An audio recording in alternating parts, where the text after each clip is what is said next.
Halo teman-teman sekalian, pada kesempatan kali ini kita akan membahas materi tentang kesalahan dan bias pada sistem GNSS bagian yang keempat, yaitu terkait lingkungan pengamatan. Silakan selamat menyimak.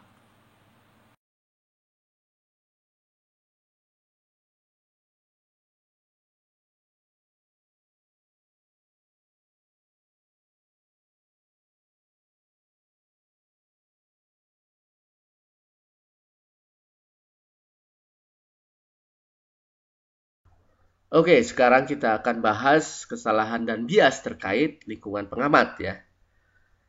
Nanti kita akan bahas tentang multipath dan imaging ya.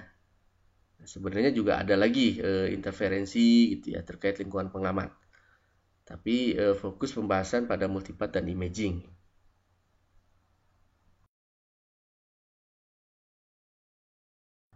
Nah, yang pertama kita lihat apa itu multipath. Nah, multipath adalah fenomena di mana sinyal dari satelit tiba di antena GPS melalui dua atau lebih lintasan yang berbeda ya. Nah, ini ilustrasinya. Jadi, ada yang sinyal itu dari satelit itu langsung diterima antena, tetapi ada yang dia mantul terlebih dahulu baru diterima antena ya.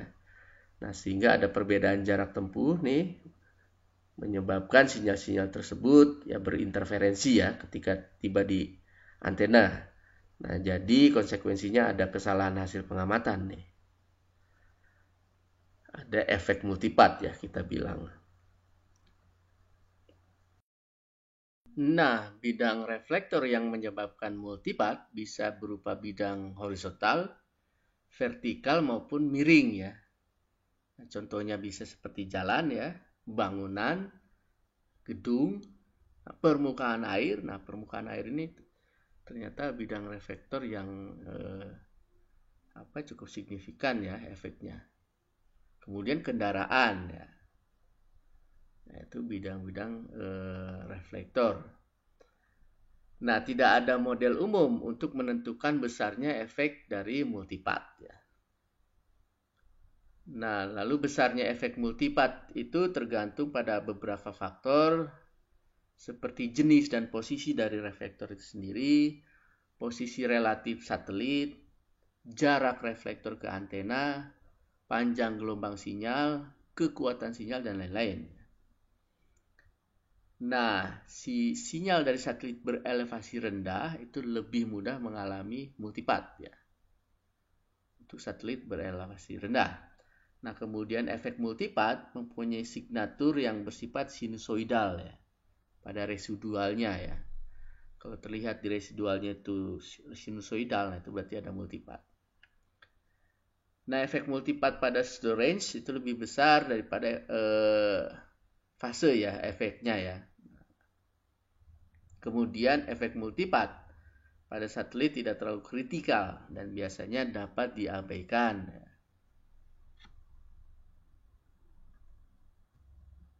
Nah, si multipath itu disebabkan oleh perubahan dalam geometri satelit ya.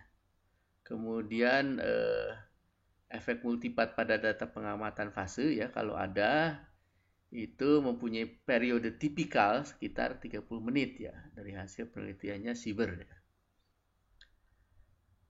Nah, pada survei statik, efek multipath pada hasil estimasi posisi itu dapat diminimalkan dengan menggunakan data yang periode pengamatannya lebih besar dari periode multipath.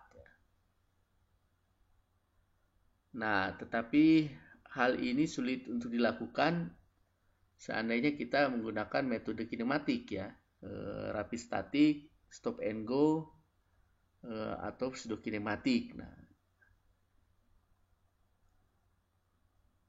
Nah, beberapa investigasi menunjukkan bahwa kesalahan pada komponen tinggi yang disebabkan oleh multipath itu dapat mencapai nilai sekitaran 15 cm ya. Nah, ini contoh grafik dari efek multipath pada data pseudo range ya. Data pseudo range kode CA.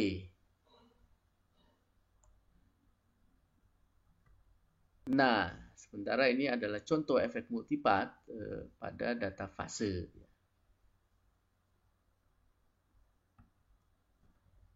Nah, ada beberapa cara yang dapat diterapkan untuk mereduksi besarnya efek multipath. Nah, yang pertama, hindari lingkungan pengamatan yang reflektif, ya. Kemudian gunakan antena yang baik dan tepat. Nah, ini jenis antena juga dia berpengaruh terhadap pereduksian besarnya efek multipath. Kemudian gunakan bidang dasar antena ground plane sebagai penghalang dan pengabsorpsi sinyal pantul. Nah, masih terkait ya dengan spesifikasi antena. Nah, kemudian bisa kita gunakan receiver yang secara internal dalam pemrosesan datanya itu mempunyai kemampuan untuk melawan tanda kutip efek multipath. Nah, yang berikutnya, jangan gunakan satelit yang berelevasi sangat rendah ya. Jadi biasanya di bawah 10 mass angle-nya, nah itu kita hindari. Jadi harus di atas 10 ya mass angle-nya. Nah, kemudian rata-ratakan data pengamatan. Nah, itu kadang-kadang berhasil juga.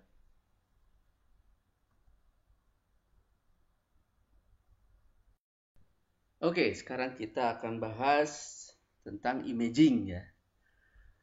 Nah, imaging adalah suatu fenomena yang melibatkan suatu benda konduktif atau konduktor ya, yang berada dekat dengan antena GPS. Nah, nantinya radiasi dari antena yang sebenarnya itu akan menimbulkan arus induksi pada benda konduktif yang reflektif tersebut ya. Nah, sehingga nanti benda tersebut akan membangkitkan pola radiasi tertentu. Nah, ia seolah-olah menjadi antena tersendiri ya. Jadi menjadi bayangan atau image dari antena yang sebenarnya.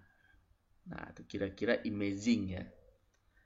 Nah, pola radiasi dari kedua antena ini selanjutnya akan berinteraksi, ada coupling, dan resultan dari pola fase antena yang dihasilkan akan berbeda dengan pola fase antena yang seharusnya ya. Nah, jadi efeknya di sini ya menjadi bias terhadap sistem GPS ya.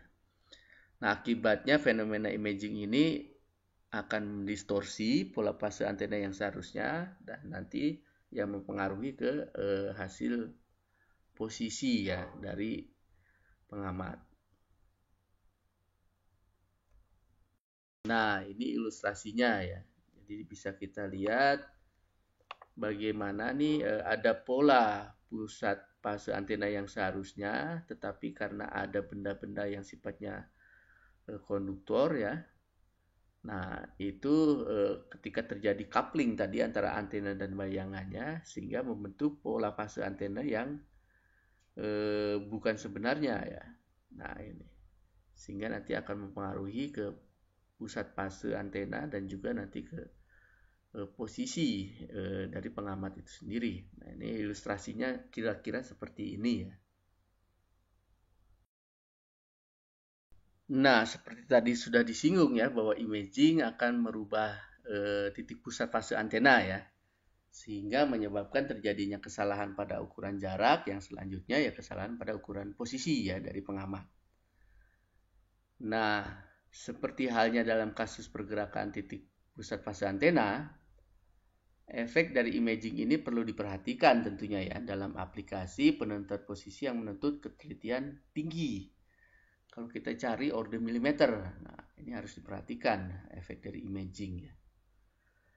Nah, menurut penelitiannya dari Tranquilla, karena fenomena imaging ini pada prinsipnya terjadi karena adanya penginduksian arus dari antena ke suatu konduktor yang berada dekat dengan antena, maka efek imaging ini akan berkurang dengan semakin jauhnya konduktor tersebut dari antena GPS. Jadi ketika jauh ya efek imaging ya nanti tidak akan signifikan. Nah, meskipun begitu, menurut Tranquilla ya, itu dalam jarak beberapa puluh panjang gelombang untuk GPS ya. Kita tahu bahwa GPS itu L1 19 cm, L2-nya 24,4 cm. Nah, efek imaging ini tidak boleh diabaikan ya untuk ketelitian tinggi ya. dan semua bayangan image antena yang terjadi harus diperhitungkan. Kita biasanya pada strategi pengamatan itu kita benar-benar perhatikan sekeliling dari lokasi pengamatan apakah ada benda-benda konduktor yang menyebabkan imaging atau tidak. Nah, itu diperhatikan.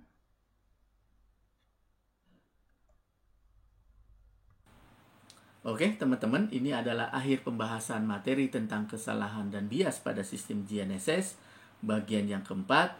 Semoga bermanfaat. Nah, silakan teman-teman nanti menyimak materi berikutnya.